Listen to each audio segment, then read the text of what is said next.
Hey guys, welcome back to Chocolate Therapist TV. I upload every Wednesday, so I hope you subscribe to the station because I try to keep it light. It's all good news, it's all about chocolate. Nothing sad, nothing depressing, and certainly nothing political. So today, we're gonna be doing how to pair chocolate and red wine, and I'm gonna be drawing from my book, Dare to Pair, The Ultimate Guide to Chocolate and Wine Pairing. Now, it's not that difficult to do it, but there are some guidelines that can kind of help you. So let's go ahead and get started here right away without further ado, what you're gonna need for your own chocolate and red wine pairing. First of all, you're gonna need some red wine. And I highly suggest getting a fairly decent bottle of wine because no matter what you do, if you have bad wine, you're not gonna have a very good pairing. So I have 3 bottles today, and you don't have to get these bottles, get your favorites, but I'm doing 3 different red wines, a Pinot Noir, a Malbec, and a Zinfandel, red Zinfandel. Those are the 3 that I've chosen today. But again, in the book, there's 28 different reds with 3 chocolate pairings each. So I'm here to tell you, you can go crazy. Next thing you want to do, get amazing chocolate. Now this for sure is where you don't want to compromise, because if you have an amazing bottle of wine and terrible chocolate, you're going to have a bad pairing. But if you have an okay bottle of wine and amazing chocolate, then you're going to have such a better pairing.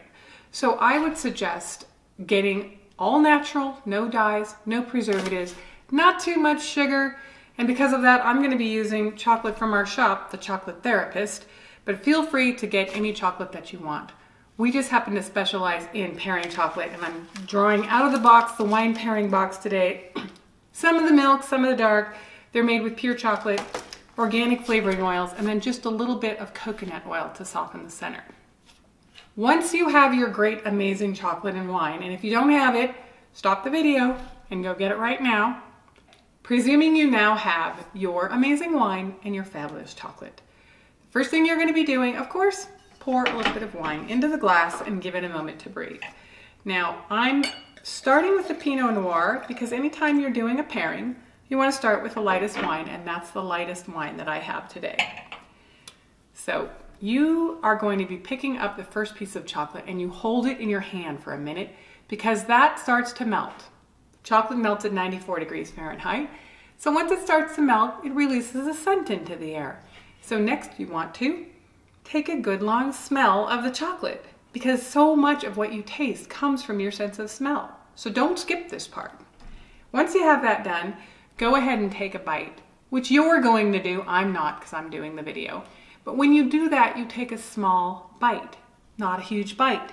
Don't put the whole thing in your mouth because if you do, once you have the wine in there, wine's not going to stand a chance. It'll be all about the chocolate and the wine will be in there somewhere. You'll be like, yeah, whatever. So you take a small bite, get it melting on your tongue. Appreciate the flavor before you add the wine. Now, I like to add the wine at the same time I have the chocolate in my mouth. That's just my preference. If it's too much for you to do it that way, like if you get this bite bitterness, then definitely do it separate. But I also like to take a minute, smell the wine, get kind of an appreciation for the scent, then add the chocolate and the wine at the same time in your mouth. Now I like doing it that way because I want to see how the chocolate affects the wine and how the wine affects the chocolate.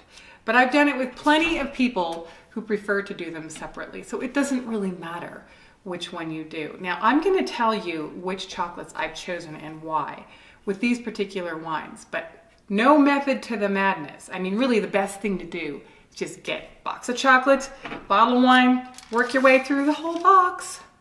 Maybe with a friend, maybe you're doing that by yourself. Guess it just depends on what kind of day you've had. So with the Pinot Noir, I chose our milk chocolate with organic orange oil because the milk chocolate will kind of mellow out the natural acidity of the Pinot, but the orange brings up this kind of interesting sweetness to it. So it can be very fun, interesting, different. And then I also chose the dark chocolate with organic raspberry. And this, of course, is going to accentuate the berry flavors in the wine. Now, when you switch wines, I would suggest cleansing the palate. And I like to use room temperature water. So no ice in the water because you don't want your mouth to be cold while you're trying to melt chocolate. Plus, the chocolate's going to taste better if your mouth isn't freezing. And you can also use a bland table cracker, say with no salt, and what your goal is just to kind of flatten out the palate and get it ready for the next pairing. Now with the Malbec, which is quite a bit bigger wine, like a full-bodied wine, than the Pinot Noir, the chocolates I chose are the mulling spice, our organic clove, ginger, and cinnamon in a milk chocolate, which kind of brings up the subtle spices in the Malbec and the milk chocolate, mellowing out the tannins. And then the black cherry, again, bringing up the cherry or the berry elements of the wine. So I, again, usually do a milk and a dark with each of the wines so I can see how the chocolate is pulling the wine in a different direction. And then the last one, the Zinfandel, which is really a spicy, big, peppery wine. I think it's really fun. I chose the amaretto chocolate, our milk chocolate with organic amaretto oil. It's kind of a cherry almond flavor, and the milk chocolate again mellows out the spices, but the cherry almond sweetens it up, so that's kind of fun. And then the other one I really like to do is the chili pepper chocolate. Ours has organic chili oil in the middle and chili pepper sprinkled on top.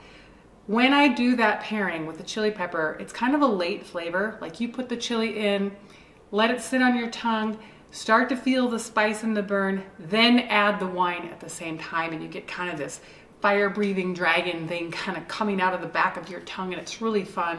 So make sure, no matter what red wine you like, you try it with a little chili-infused chocolate, which can be fabulous. Now, I'm not going to go into every single pairing that there is, but the goal, again, slow down, make sure the chocolate's melting, add the wine at the same time, really get an appreciation of everything that's going on, then cleanse your palate and move on to the next chocolate. Now I teach these classes down at our shop a few times a week. They're always sold out. Everybody wants to know how to pair chocolate and wine. It's really fun. If you can't come to the class, download the book on Kindle or get it on Amazon, Dare to Pair, The Ultimate Guide to Chocolate and Wine Pairing. Thanks for watching Chocolate Therapist TV today. Remember, we upload every Wednesday, and I just try to keep it fun. It's all good news, all about chocolate. Nothing boring, nothing depressing, and certainly nothing political. So hope you subscribe to our station. We'll see you on the next episode.